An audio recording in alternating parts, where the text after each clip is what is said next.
Bismillahirrahmanirrahim. Assalamualaikum warahmatullahi wabarakatuh. Waalaikumsalam warahmatullahi wabarakatuh. Alhamdulillah, wassalatu wassalamu rasulillah. Asyhadu an la ilaha illallah wahdahu la syarikalah wa asyhadu anna Muhammadan abduhu wa rasuluh la nabiyya ba'dah. Rabbi israh li sadri wa yassir li amri wahlul 'uqdatam min lisani yafqahu qawli. Amma ba'du. Alhamdulillah ala kulli hal, pagi hari ini kita diberikan Allah kesehatan luar biasa, kesempatan untuk belajar, berada di sebuah majelis ilmu yang insya Allah diberikan keberkahan oleh Allah Subhanahu wa Ta'ala. Mudah-mudahan apa yang nanti kita dengarkan, kita pelajari bersama, memberikan manfaat untuk kita dan untuk agama Allah ini, ya. Jadi tidak hanya mendengarkan, mendapatkan informasi dan pengetahuan, tapi mudah-mudahan bisa kita amalkan. Kemudian salawat dan salam kita sampaikan kepada Nabi Muhammad Sallallahu Alaihi Wasallam, yang insya Allah ya mudah-mudahan kita menjadi orang yang mendapatkan syafaat beliau di yaumul akhir kelak ya. Amin amin ya rabbal alamin. Hari ini Ustazah akan melanjutkan kisah. Kalau kemarin kita cerita tentang seorang tokoh Quraisy. Seorang tokoh Quraisy yang ahli dalam berpidato, ahli berorasi, pandai bicara di depan umum. Kalau dia bicara, bersyair, mengatakan kalimat-kalimat yang memotivasi atau mengajak, maka banyak orang yang mudah untuk kemudian bisa mengikuti. Masih ingat ya namanya? Namanya siapa Mbak Rumaisa? Suhail bin Amr. Suhail bin Amr. Yang giginya mau dipatahkan oleh Umar bin Khattab pada saat ditawan dalam perang Badar. Nah, hari ini Ustazah akan menceritakan tentang keluarga Suhail bin Amr. Kenapa Ustazah ingin cerita tentang keluarganya? Terutama adalah putra-putra dari Suhail bin Amr. Kalau Suhail bin Amr ini tokoh yang kelasnya seperti Abu Jahal, kemudian ada siapa lagi yang sudah umuran sepuh gitu ya, senior. Ada Abu Sufyan, ya, ada lagi Umayyah bin Khalaf. Ya. Nah, kalau anak-anaknya tentu mereka adalah anak muda. Dan ternyata ada dua orang putra dari Suhail bin Amr yang sudah masuk Islam sejak ya berada di Mekah.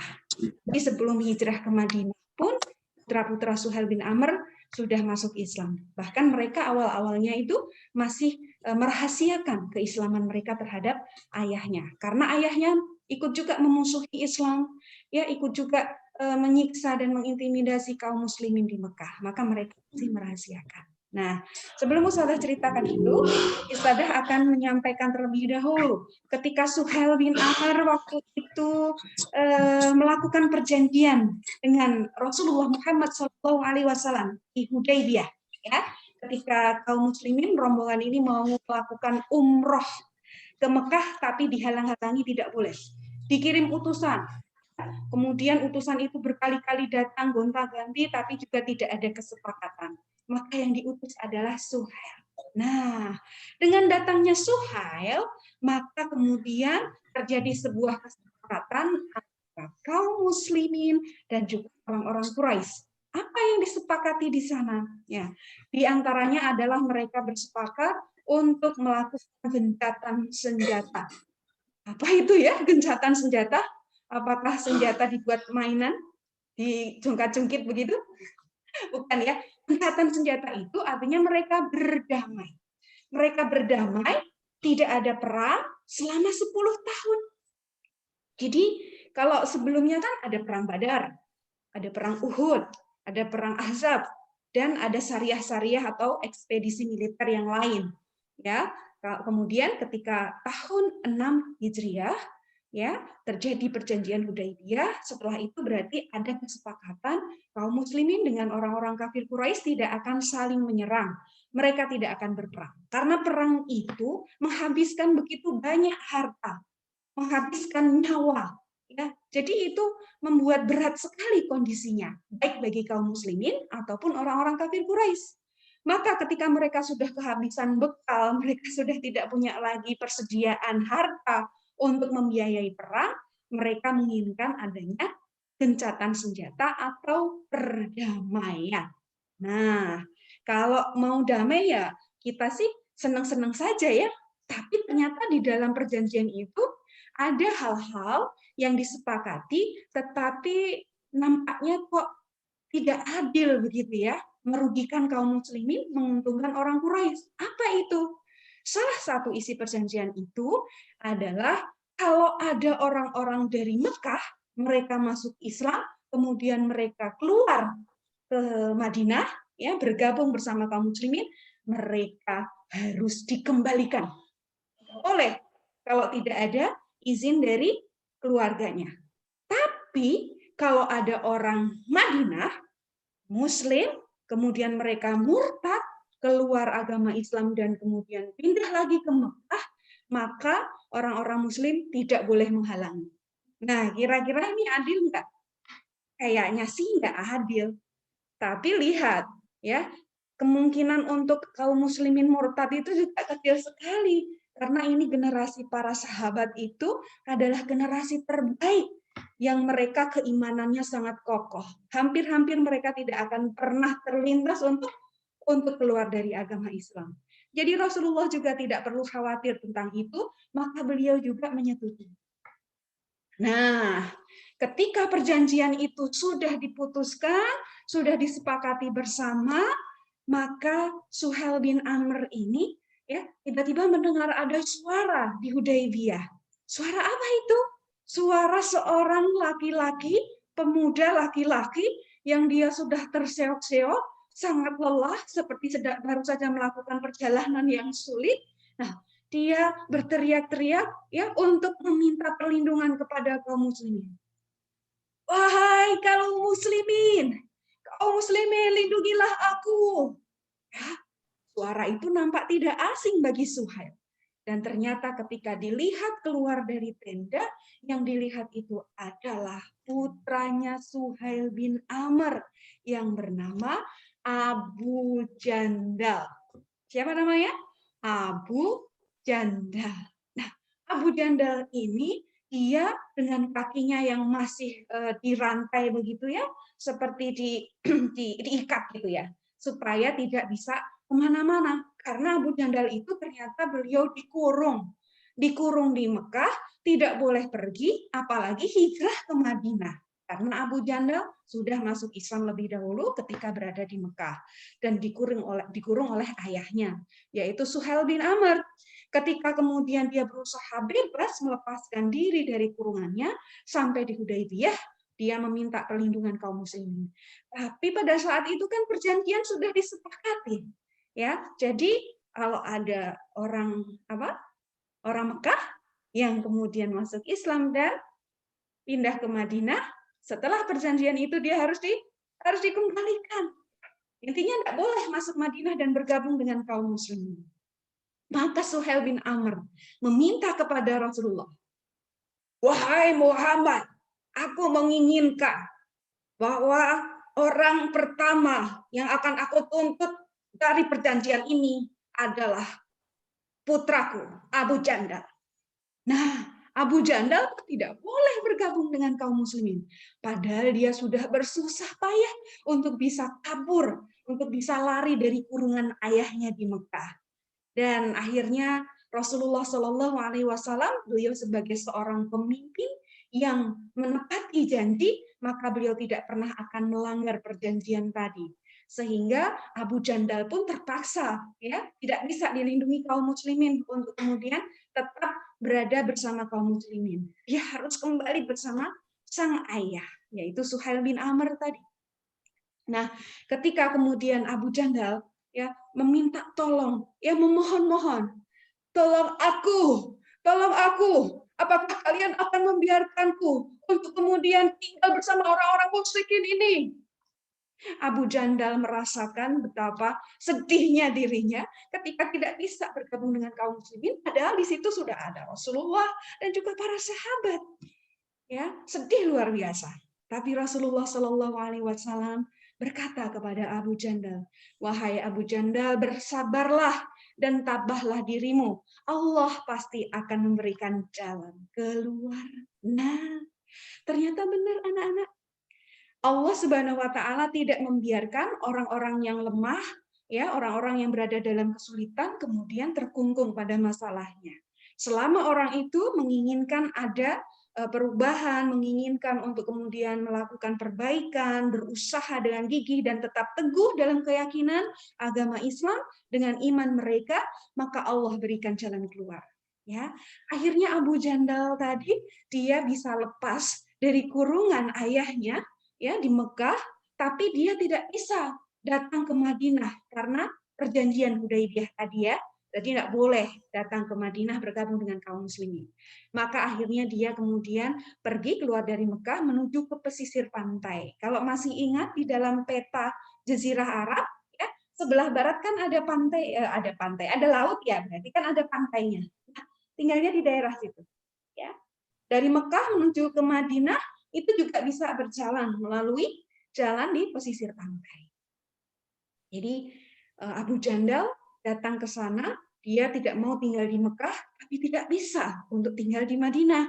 Maka dia tinggal di pesisir pantai. Dan ternyata beliau di sana bertemu dengan orang-orang yang senasib, yang tidak bisa masuk ke Madinah karena perjanjian Hudaybiyah sudah disepakati. Tidak ada yang boleh orang-orang Mekah, ya, yang masuk agama Islam kemudian bergabung dengan kaum muslimin di Madinah. Sampai nanti kemudian terkumpul begitu banyak orang, ya, di tengah-tengah antara Mekah dan Madinah, dan pada saat nanti ada Fathu Mekah, rombongan kaum muslimin yang jumlahnya sampai 10.000 itu untuk membuka kota Mekah, kemenangan kaum muslimin, mereka kemudian bergabung bersama kaum muslimin di perjalanan.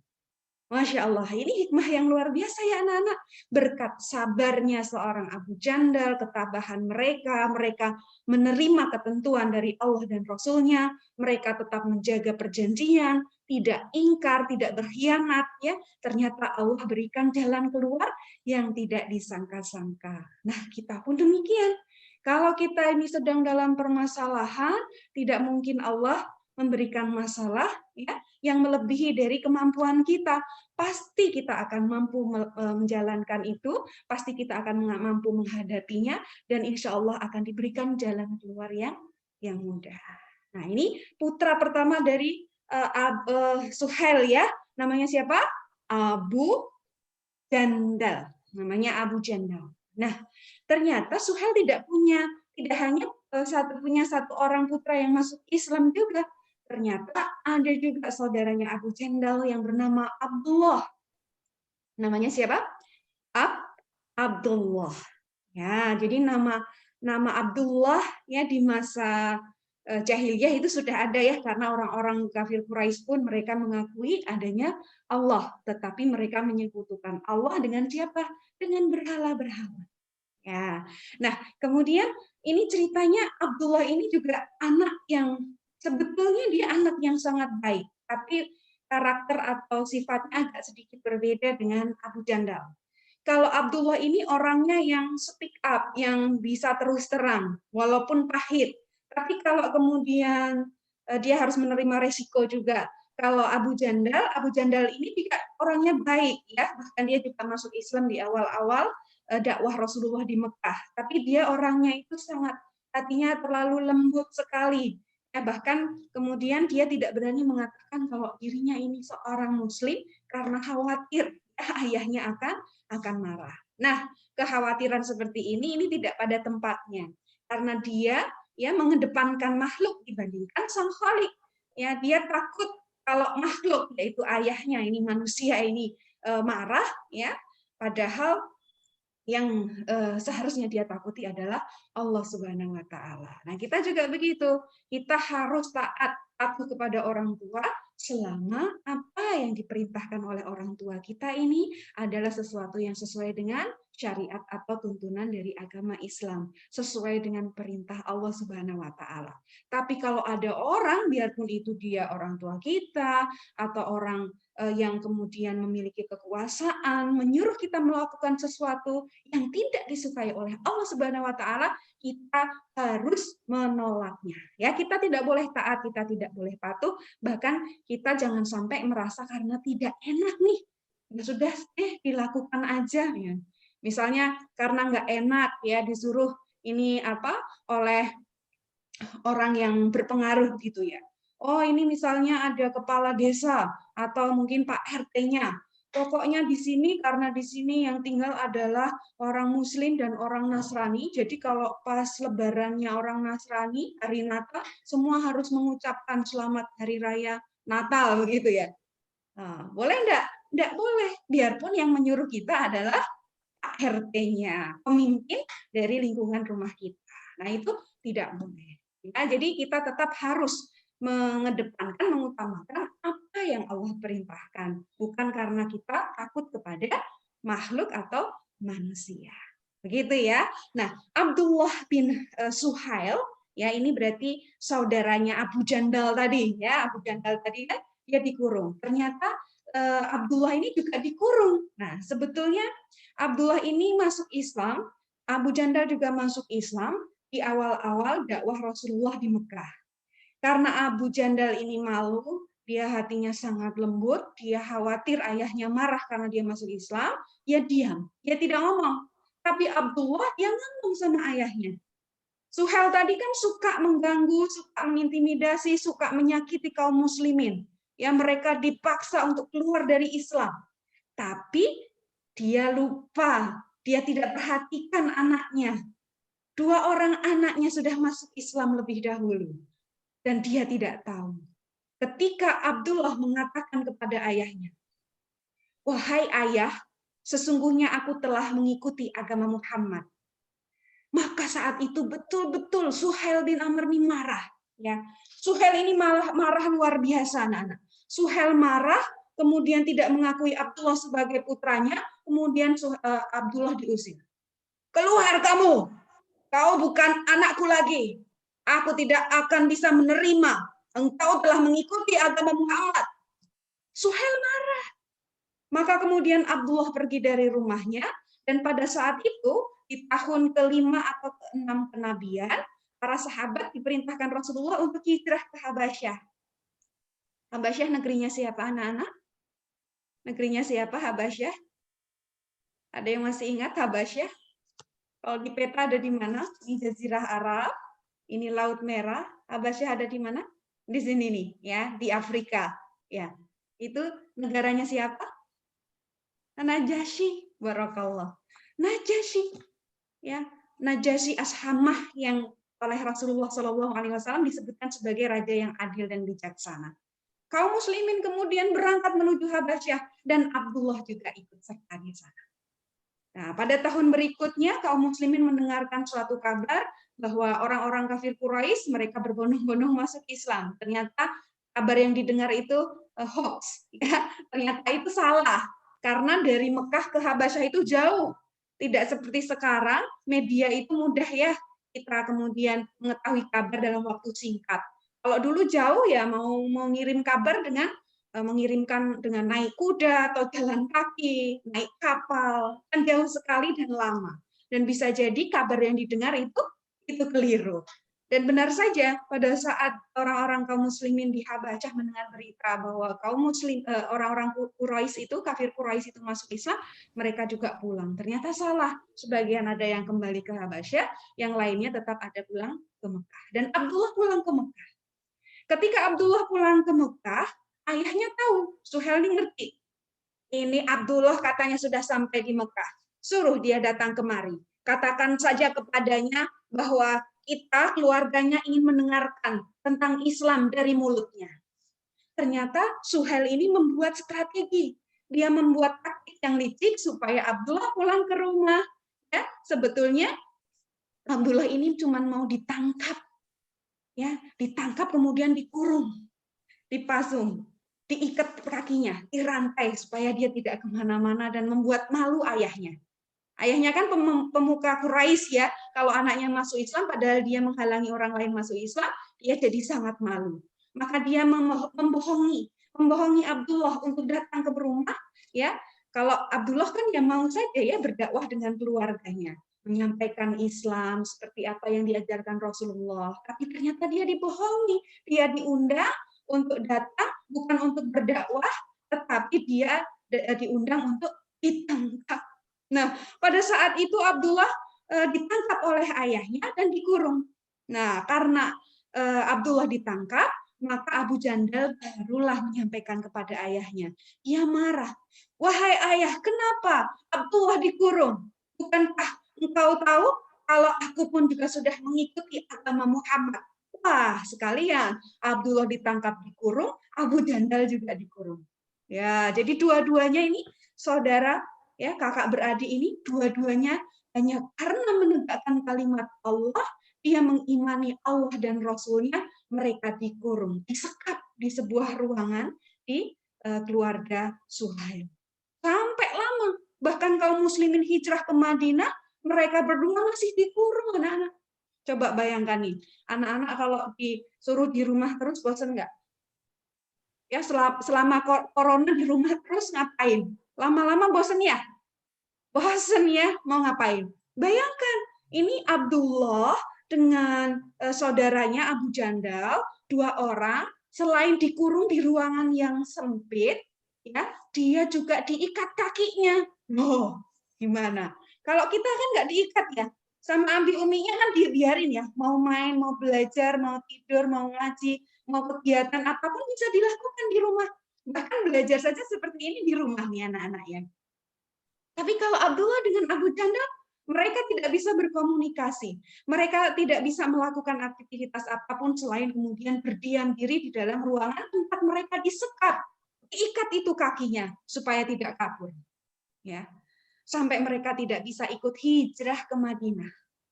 Jadi ada kaum muslimin, mereka yang pada saat hijrah ke Madinah, Rasulullah sudah berhijrah, semuanya sudah berangkat, tapi masih ada orang-orang Islam, kaum muslimin yang masih tertinggal di Mekah. Di antaranya adalah mereka orang-orang lemah, termasuk Abdullah dan Abu Jandal yang disekap oleh keluarganya sendiri, oleh ayahnya sendiri, Suhail. Ya, sampai kemudian setelah hijrah itu kan ada peristiwa-peristiwa yang terjadi. Nah, di tahun 2 Hijriah ada peristiwa Perang Badar. Ya, anak-anak pasti sudah dengar ceritanya tentang peristiwa ini ya, Perang Badar. Nah, di Perang Badar itu sebetulnya tidak ada niatan untuk berperang, tapi ya rombongan kafilah dagang yang dipimpin Abu Sufyan sedang terancam. Banyak harta-harta yang dimiliki oleh orang-orang Quraisy berada di dalam kafilah dagangnya Abu Sufyan. Kalau itu kafilah dagang ya berhasil ditemukan oleh kaum muslimin menjadi harta rampasan perang, berarti mereka rugi. Nah, mereka nggak mau rugi. Maka ketika mengetahui kabar bahwa kafilahnya Abu Sufyan sedang dalam bahaya, tanda petik ya, bahayanya apa? Akan ketemu dengan pasukan kaum muslimin. Nah, rencananya kan nggak perang, hanya untuk menghadang kafilah dagang. Ternyata mereka mengirimkan informasi ke Mekah. Siu, pesannya sampai. Kafilah dagangnya Abu Sufyan sedang dalam bahaya. Ini sedang dalam bahaya. Kenapa? Nanti kalau dihadang oleh pasukan kaum muslimin. Nah, dari sinilah semua orang-orang Quraisy, pemuka-pemuka Quraisy, ada Abu Jahal, Umayyah bin Khalaf, dan Suhail juga mengumpulkan keluarga mereka, pemuda-pemuda mereka untuk bersiap ya kalau nanti terjadi sesuatu terhadap kafilah dagangnya Abu Sufyan. Jadi semua perwakilan dari keluarga ini perwakilan ya, pemuda-pemudanya sudah siap dengan berbagai senjata. Kemudian keluarga yang lain juga begitu, semuanya mewakili. Ya, bahkan yang tidak ingin perang pun tetap berangkat gitu ya, termasuk paman Rasulullah yang bernama Abbas. Beliau tidak ingin memerangi kaum muslimin, tapi dia tetap harus berangkat karena mewakili dari keluarganya, dari kaumnya. Nah, pada kesempatan inilah kabar itu terdengar sampai di telinganya Abdullah dan Abu Jandal. Abdullah ingin memanfaatkan kesempatan ini, ya, maka dia bicara kepada ayahnya. Wahai ayah, aku dengar kalian sedang mempersiapkan diri untuk memerangi kaum muslimin di Badar.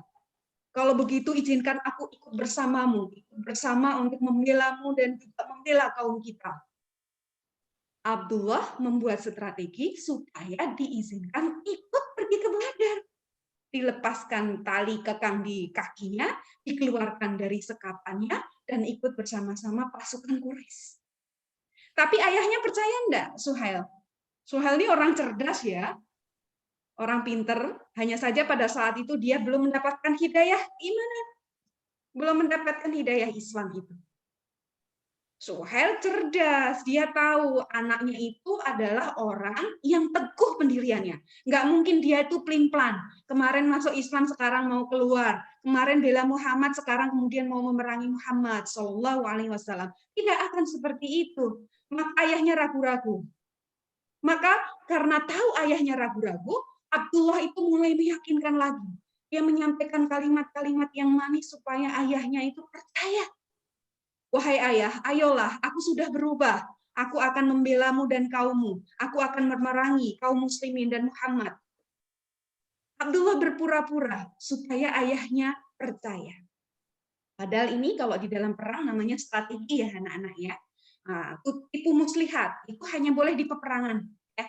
Nah kemudian akhirnya Suhail ini percaya kepada anaknya. Baiklah kalau begitu. Maka Abdullah dilepaskan. Tali pekangnya yang ada di kaki rantainya dilepas, kemudian dia dikeluarkan dari ruangan di mana dia disekap, lalu dia diajak untuk berangkat bersama pasukan Quraisy ke Badar. Abu Jandal gimana? Ya, saudara laki-lakinya gimana? Ikut nggak? Ya, Abu Jandal ini saking lembut hatinya, dia tidak tega kalau dia harus keluar berperang melawan ayahnya sendiri, melawan keluarganya sendiri, maka Abu Jandal tidak ikut dengan Abdullah. Ya, jadi kakak adik pun juga memiliki sifat yang berbeda. Keduanya sama-sama baik, keduanya juga beriman, tapi sifatnya lain-lain ya. Mungkin di sini banyak ya yang bersaudara juga sekolah di Kutab ataupun di sekolah yang sama ya. Semuanya sama-sama pinter gitu ya. Sama-sama pinter, tapi yang satu mungkin pinternya di misalnya di Al-Qur'annya, yang satu pinternya di sirohnya atau mungkin di ilmu alamnya, gitu kan, beda-beda. Jadi karakternya beda. Oh, yang satu suka bicara, yang satu pemalu, tapi sama-sama punya kebaikan, gitu ya. Jadi Abdullah dengan Abu Jandal memiliki sifat yang berbeda, sama-sama beriman, tapi sifatnya berbeda. Nah, Abu Jandal berarti tinggal di Mekah, tetap di Mekah, masih disekap ya, sampai tadi keluar di Hudaybiyah, dia berhasil kabur tadi yang cerita tadi. Nah, Abdullah ini kemudian ikut serta di dalam perang Badar. Nah, pada saat sudah berhadapan-hadapan dengan musuh, ya, ini ada Quraisy, ada orang-orang kaum muslimin. Jumlahnya kaum muslimin itu sedikit sekali anak-anak. Jumlahnya hanya 300-an orang. Disebutkan 313 atau 314 orang saja. Jadi jumlahnya sedikit, sedangkan kaum Quraisy ya, orang-orang musyrik Quraisy itu jumlahnya 900 sampai 1000 orang. Ayo, coba kalau dibandingkan. Bisa satu orang lawan berapa? Ya, sepertiganya kan? Satu orang lawan 3 orang. Wah, ini tidak sebanding, jomplang gitu ya anak-anak ya. Maka kemudian akhirnya Abdullah itu tadi dia tidak izin dengan ayahnya, langsung dia lari dari rombongan pasukan kafir Quraisy, dia bergabung dengan kaum muslimin. Ya, jadi di Badar itu dia keluar bukan untuk berperang bersama dengan ayahnya, tapi dia keluar hanya untuk bergabung dengan kaum muslimin. Lihat anak-anak, Suhail bin Amr ini adalah tokoh senior yang diajak masuk Islam, susahnya minta ampun, ya. Tapi anak-anak mereka, anak-anak muda mereka, ya, dengan mudahnya mereka terbuka untuk masuk Islam. Bahkan Abdullah ini nanti hidupnya cukup panjang usianya sampai di masa Abu Bakar As-Siddiq. Ketika ada perang Yamamah ya, melawan orang-orang yang murtad dan yang mengaku sebagai nabi, disitulah kemudian Abdullah syahid. Nah, Suhail kan masuk Islamnya pada saat Fathu Mekah ya, jadi nanti akhirnya dia masuk Islam, jadi sekeluarga sudah masuk Islam. Ada Suhail ayahnya, Abdullah, Abu Jandal, Semua sudah masuk Islam. Nah, kemudian mereka mengikuti berbagai macam kantah peperangan untuk membela kaum muslimin. Nah, pada saat perang Yamamah, Abdullah syahid. Suhail masih hidup ayahnya. Ketika kemudian Abu Bakar menemui Suhail, ketika bertemu, ya Abu Bakar menyampaikan bela sungkawa. Nah, Suhail bertanya kepada Abu Bakar, wahai Abu Bakar, bukankah Rasulullah SAW pernah mengatakan bahwa ketika seseorang itu mati syahid, ia bisa memberikan syafaat di hari akhir nanti untuk 70 orang keluarganya. Maka Suhail mengatakan dia berharap bahwa aku berharap semoga ya Abdullah memberikan syafaat itu, ya dia tidak akan memulai memberikan syafaat itu kecuali akulah orang yang pertama. Jadi Suhail berharap dirinya adalah orang pertama dari keluarganya Abdullah yang diberikan syafaat di hari akhir. Ini menunjukkan kepada kita kalau anak-anak yang salih dan salihah, ya ini akan bisa memberikan syafaat kepada kedua orang tuanya. Lihat, ya siapa di antara anak-anak di sini semuanya yang tidak sayang orang tuanya? Tidak ada kan? Semuanya pasti sayang. Semuanya pasti ingin berbakti kepada orang tuanya. Maka ya tidak ada sesuatu yang lebih berharga. Kalau kemudian di hari akhir kelak kita sebagai anak-anak bisa memberikan syafaat kepada orang tua kita. Ya kan? Tidak hanya kita berbakti di dunia, tapi ketika kita sudah di akhirat, kita bisa memberikan manfaat kepada orang tua kita. Dengan kesolihan kita diberikan Allah kesempatan memberikan syafaat untuk keluarga kita, termasuk kepada orang tua kita. Dan ternyata kalau orang tua itu biasanya ini yang diseru oleh Rasulullah, kok susah sekali masuk Islam, diberitahu kebenaran tidak mau menerima, tapi anak-anak muda itu lebih mudah menerima, mereka terbuka. Bisa jadi kebalik nih ya. Anak-anak dulu yang mereka mulai mau menerima hidayah, mereka yang mendapatkan ilmu dahulu, baru kemudian mereka mengajarkan kepada orang tuanya. Nah, jadi jangan kemudian anak-anak selalu menuntut orang tua harus yang paling bisa, harus yang paling pinter ya. Bisa jadi anak-anak yang ilmunya lebih banyak dulu. Tapi ilmunya tadi kemudian untuk mengajak orang tua kita kepada hal-hal yang lebih baik. Bisa jadi anak-anak lebih jago ngajinya dibanding orang tuanya. Bisa jadi kan ya, yang ngajinya setiap hari, baca Al-Qur'annya juga sudah fasih, ya sudah tartil. Mungkin orang tuanya tidak mendapatkan kesempatan waktu kecil seperti halnya anak-anak semuanya. Tapi mereka dengan melihat anak-anak itu ngaji luar biasa, mereka tekun, mereka giat, mereka semangat, orang tuanya jadi ikutan. Wah, aku juga harus ngaji. Nah, ini peran anak-anak juga semuanya ya. Mudah-mudahan anak-anakku semuanya, orang tuanya dan keluarganya selalu Allah berikan kemudahan-kemudahan dalam beribadah. Begitu ya anak-anak ya. Nah, ini adalah cerita sedikit tentang keluarga Suhail bin Amr. Mudah-mudahan kita bisa mengambil pelajaran yang berharga dari kisah Suhail bin Amr dan juga putra-putranya. Mungkin itu ya anak-anak semuanya. Ternyata waktu kita juga berjalan sudah cukup cepat ini ya. Ada siapa saja yang sudah datang tadi belum Ustazah sapa ya? Nah, Bapak ya, besok lagi insya Allah kita akan ketemu untuk mendengarkan kisah-kisah yang lain. Mudah-mudahan bisa kita amalkan setiap hikmah pelajaran yang ada di dalam kisah-kisah tersebut. Nah, nanti kalau ada tanya jawab, ini Ustazah tutup dulu, baru nanti kita ada diskusi ya jika ada yang ingin ditanyakan. Ustazah tutup dulu. Assalamualaikum warahmatullahi wabarakatuh. Waalaikumsalam warahmatullahi wabarakatuh.